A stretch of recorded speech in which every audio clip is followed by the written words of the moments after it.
Welcome to my Centerpiece class here in my garden. In this class, you will learn how to make a very soft, romantic, lush, very effortless look arrangement. I love this time of the year in the garden. Some of my favorite flowers are blooming, cosmos and zinnias, dahlias are starting to bloom, and some of my favorite foliage like bougainvillea, Mexican jasmine, duranta. So I'm gonna guide you through the mechanics of how to place your chicken wire, because we're gonna design a centerpiece using the technique of a chicken wire. And after, I'm gonna talk to you about my flower selection and how I think about color. To place your chicken wire, you will have to cut a rectangle 3 times the size of your base, okay? So it's very important to make a chicken wire that feels very neat and clean, so that you can pull your stems in and out easily. If you just make a round ball and your chicken wire is a little bit, like messy, it will be difficult for you to pull your stems in and out. So I really like to make a very nice kind of S shape that will make me be able to try different places for my stems inside my arrangement. I'm gonna place my chicken wire. I'm gonna show you what I'm doing. I'm trying to shape a little bit the first layer. So that means that you will have to lift a little bit the chicken wire from the bottom so that you can have this first layer of support. Then I'm gonna add another one, and again I'm gonna try to shape this chicken wire inside my vessel. And the third one.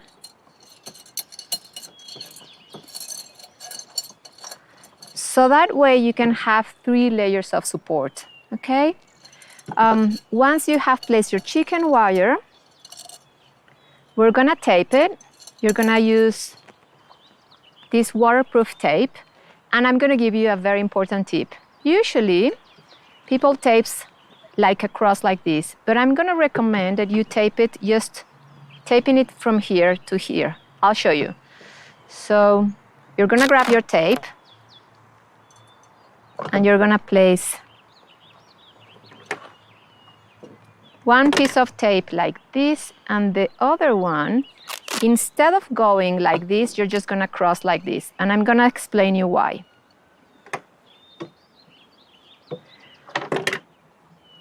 This is how I want you to do it. The reason is because sometimes when we place the tape here, after we have to deal with covering the tape. And I think because the shape of this arrangement is going to go somewhere from here, down here to here, here we will have some foliage that will cover the tape, and we don't have to deal with the fact that we will have to cover the tape later here, okay? So another very important tip is tape or glue your tape like this, because that will give you more space inside your vessel, okay? If this arrangement was traveling somewhere, I would use another piece of tape here and here to secure the tape. We're not going anywhere, so I'm just gonna leave it like that. It's very important when you use water that you add water all the way to the top.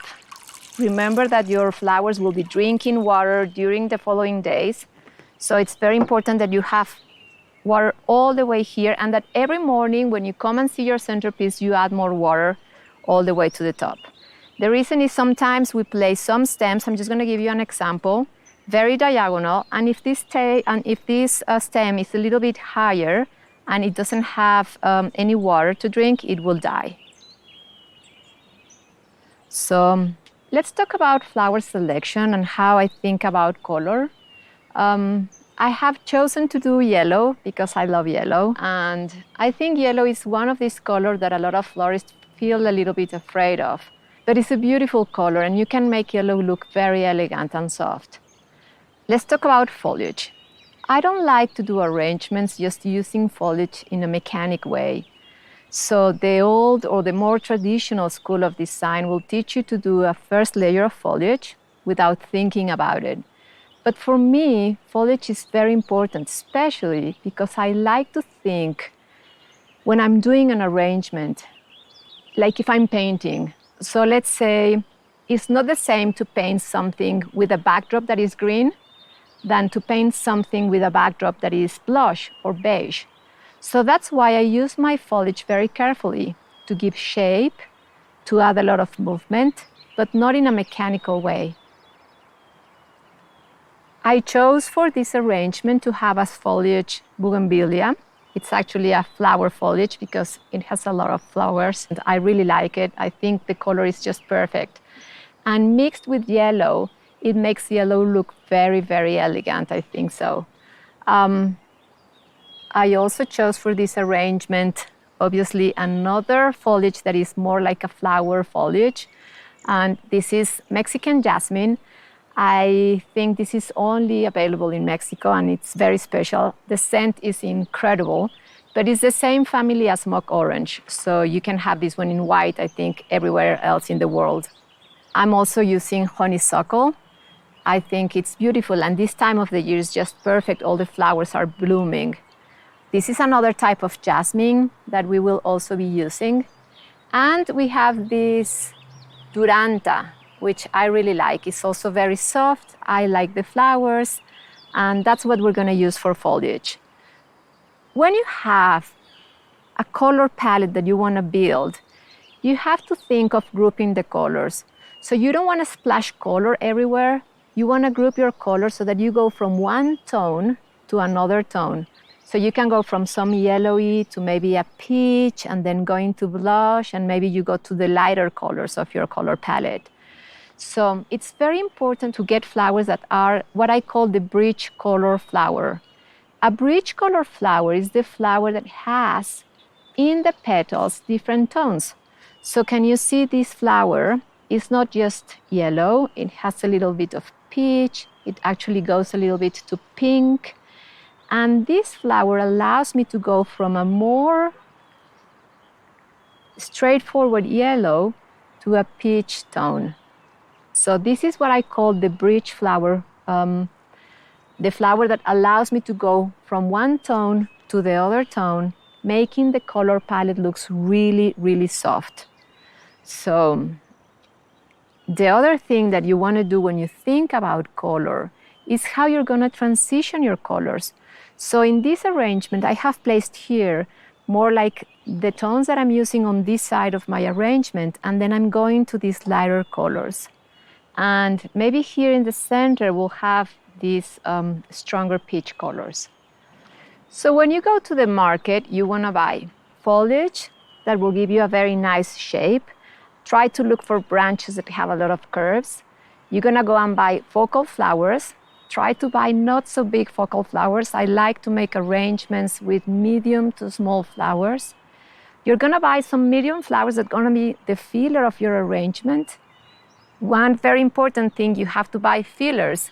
And by fillers, I talk about yarrow, dianthus, phlox, some of these small flowers that will be the base of your arrangement, like the bed where all these flowers will grow from.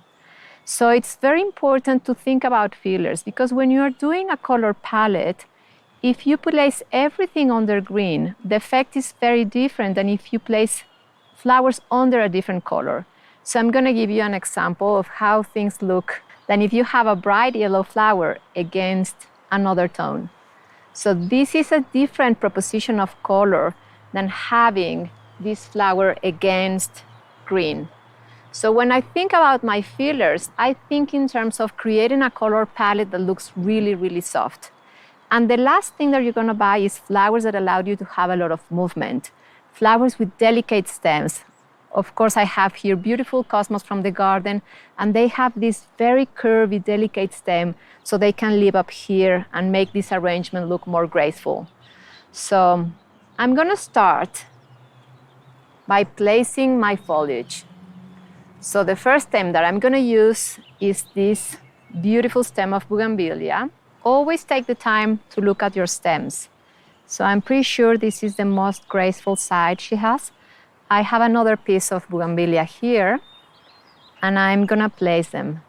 When you only use chicken wire, and maybe I should have said that before, but you can use a chicken wire with a Ken sand on the bottom, That's if you're making an arrangement that has very big or heavy branches, because a Kensan will give you more support. That's a floral frog. But usually I only use chicken wire. So for me, it's enough. But if you feel more confident of adding one of these at the bottom of your base, it's also good. So I'm gonna place my foliage. And what I'm doing when I'm placing my foliage is defining the shape of my arrangement. I will give you in a little bit the tip of how to preserve bougainvillea, because a lot of people think that bougainvillea don't last in an arrangement, but it does. You have to cut it very early in the morning. You have to put it in hot water and then take it to cold water. And that will make your bougainvillea last. So don't think it doesn't last, it lasts, and very much. Sometimes I have picked arrangements from a wedding and bougainvillea is still alive after 12 hours. I'm gonna place this one here. And at the beginning, a lot of things in your arrangement will move. But just be patient, don't try to rush, and look for the best place for the first stems, because they are very important and they will define the shape of your arrangement. So somehow I think I like it there. I'm gonna try, and then I want to create the shape like a nice long curve. I always think in terms of waves. So just go from one side to the other, always creating this sense of curve. So I'm gonna take this one and I'm gonna place this one, trying to make that very long, curvy shape. I think I would like to have this one maybe a little bit higher. So be patient, because at the beginning this takes a little bit of time. But it's so important because this is the shape of your arrangement. I want to create something that goes from here, lower here, down here, but I'm also going to place something that goes from here all the way to here. So I'm going to add this piece of foliage too. And I really like this curve. Can you see how this is going to make the job for me?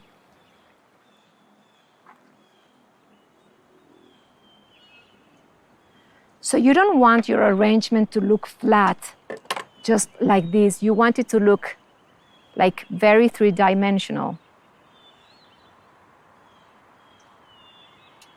I'm gonna go and then follow this line all the way to the back of my arrangement. I'm designing to myself, so every now and then I'm gonna turn this around so that you can see what I'm doing. So I will be just like designing to me, and then I will be turning it around so that you can see. I love working with this, I don't know how you call this in English, I think it's a lazy Susan, because then you never forget to work all the sides of your arrangement. So now that you're looking to the front, I'm gonna start working a little bit this side of my arrangement too with some pieces of foliage.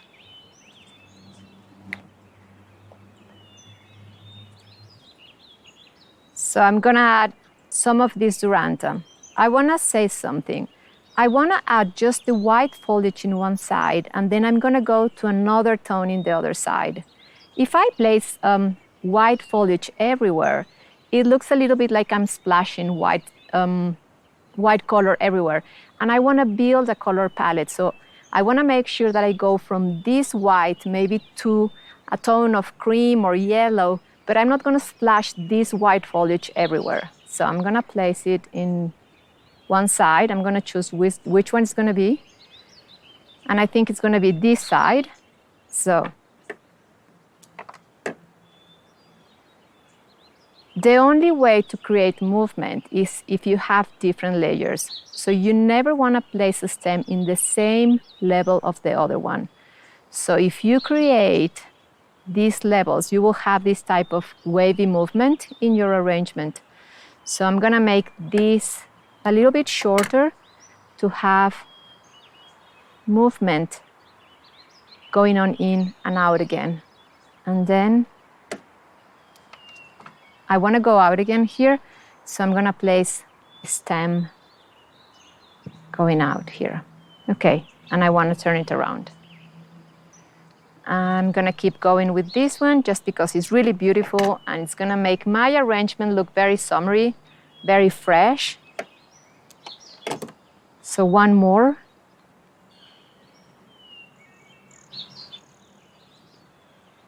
And maybe just one more. And when I look at this one, I just really like how graceful she's going like that. So take the time to look at the stems because again, sometimes we just do it in a very mechanic way, but I really want to enhance this beautiful curve. So I'm gonna try to make this one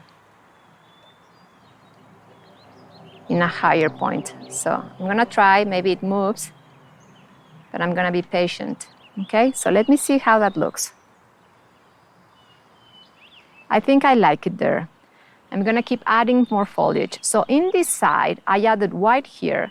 So on this side of my arrangement, I'm gonna go with phlox. So I'm gonna have the buttercream colors here, and I'm gonna build this to the lighter tones here. Maybe I will end up with a honeysuckle that has a mix of white and buttercream somewhere here. So I love phlox. You know, you saw in the tour that we made of the garden that our phlox has been here, maybe blooming for around 3 months already. And it's one of my favorite flowers to grow because it always makes your arrangement look softer. My plant now is a little bit tired, but it's incredible how many flowers it has given me. So phlox is one of the flowers you definitely want to grow. People has asked me, how do I make for my stem to be so tall?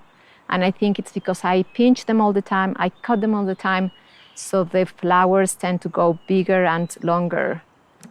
I'm gonna add some phlox on this side.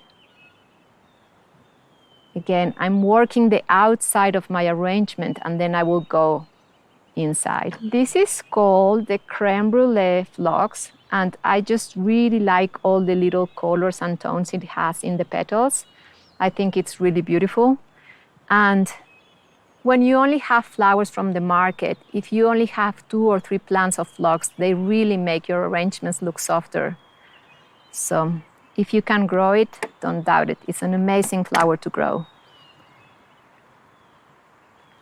So I'm gonna build some of my phlox from one side to the other one.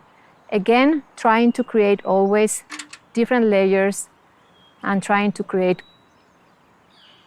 a sense of movement and waves all the time. And one more here. Okay. The next part is my favorite. It's what I call doing the bed. So you want to feel or cover the mechanics of your arrangement a little bit with your filler. Yarrow, Achillea, is one of the best flowers to use for fillers. We grow this one here, but if you buy it in the market, it's also amazing. And it's one of these flowers that last a lot. So I just love all the tones it has. The texture is amazing. And it's just so easy to grow. Here is one of the few flowers that I can grow without covering. It just blooms really, really well. So I'm gonna make a bed, and that means that I'm gonna go from one side of my arrangement to the other side of my arrangement with my Achillea. So the bed should be very low. So it's really like if you are painting in a different color canvas. So I'm gonna place a second one, and you don't want the second one to be in the same level. So you want your second piece of yarrow to be lower. So again, we are trying to create this wave, kind of wavy movement inside your arrangement. So I want you to see how this one is here, and then I'm gonna place maybe another one higher and then go lower again.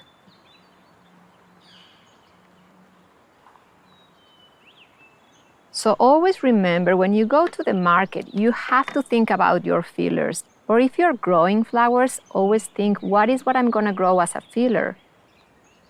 Dianthus are very, very good as fillers too.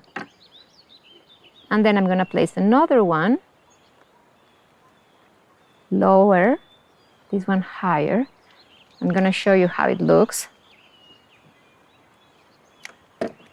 And then maybe 2 more pieces. And then at the end, I can add more, always to cover the mechanics. So instead of using all the space that I have for my flowers, right now I'm just building color. After, if I have to go back and cover the mechanics, I can grab pieces of yarrow and just cover wherever I can see the chicken wire.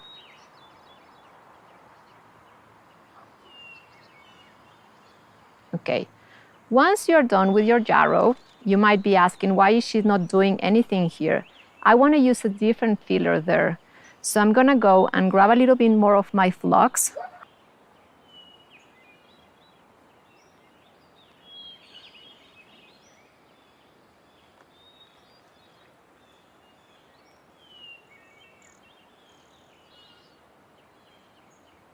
And I'm going to do the same on the other side of my arrangement. I'm going to go and add in different levels yarrow from one side of my arrangement to the other side of my arrangement.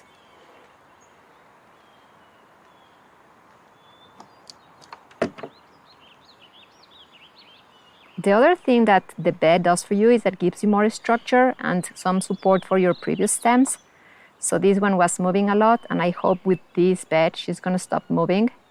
So I'm going to leave it like that now, but I hope it doesn't move anymore after I add some of this.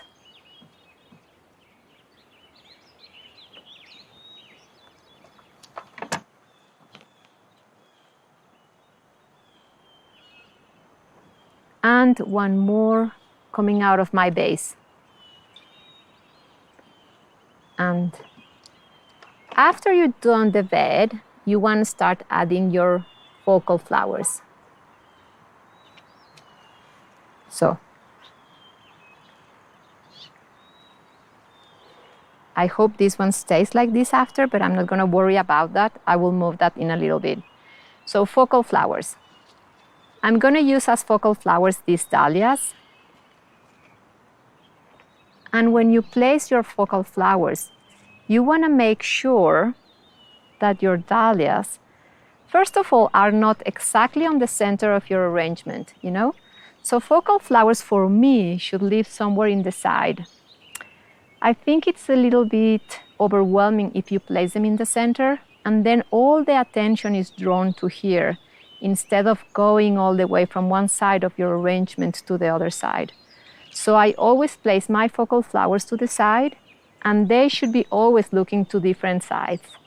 So it's not the same to create movement. It's not the same if I add them exactly in the same level than if I add them. One maybe looking to the side, the other one maybe looking higher. That way you create movement. I'm gonna add these focal flowers right now.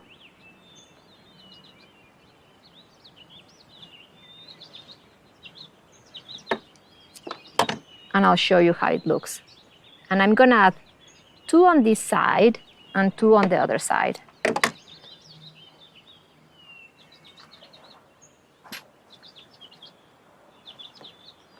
Okay, and now I'm gonna build a little bit of color adding this Mexican jasmine. This is one of my favorite flowers. This was the first flower I grew in this garden. A little bit of color with this Mexican jasmine over here. How amazing this looks, it's incredible. It's just everything.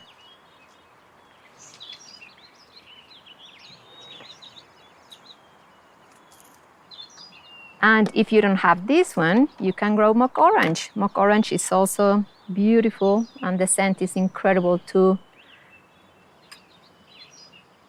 And the nice thing about here is that it blooms all year round.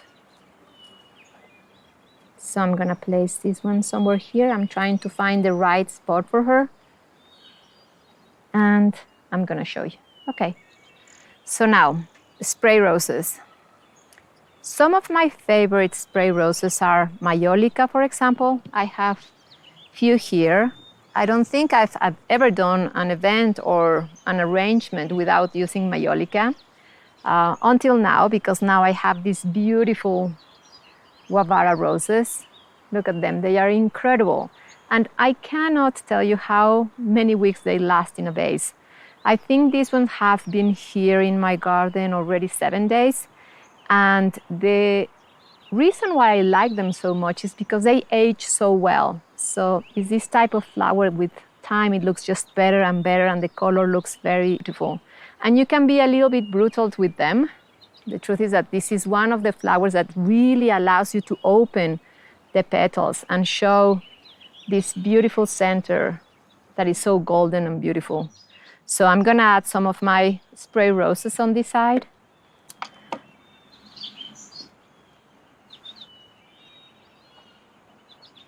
How do you know when you can open the petals of a flower? I think it's just very easy. If she allows you, you will feel how easily she bends the petals. But if you do that from the center of the petal to the outside and the petal breaks, she's not ready to be opened. So be gentle. And when you open them, just be kind, you know? So I'm gonna make a line of these spray roses. And the reason why I love them so much is because I think they make any arrangement look more romantic and more soft.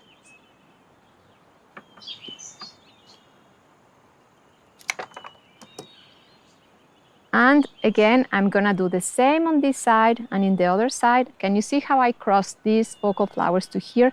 So I'm gonna do the same from here to here, and I'll show you. When your spray roses come and you have them all in the same level, don't be afraid to maybe cut one or two to add a little bit more air in between them, because you don't want them to look a little bit bushy. You want them to look like everyone and each one of these blooms have their own space to breathe. So if I was going to use this one, for example, I would get rid of this one. And I'm gonna do that. Just so you can see that this one looks nicer and it doesn't look like a round ball. It looks more effortless. And I could even take away this one and then just have 3. So don't be afraid of just editing your roses or your flowers so that they look a little bit more airy. So I'll show you how it looks on this side. I'm gonna keep adding more of these beautiful roses, and they have been sitting here in the sun and they are just perfectly fine. So it's just an amazing flower.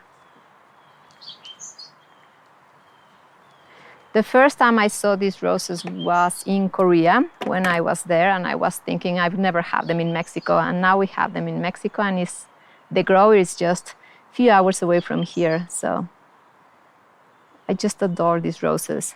So when I'm trying to place this one here, I can see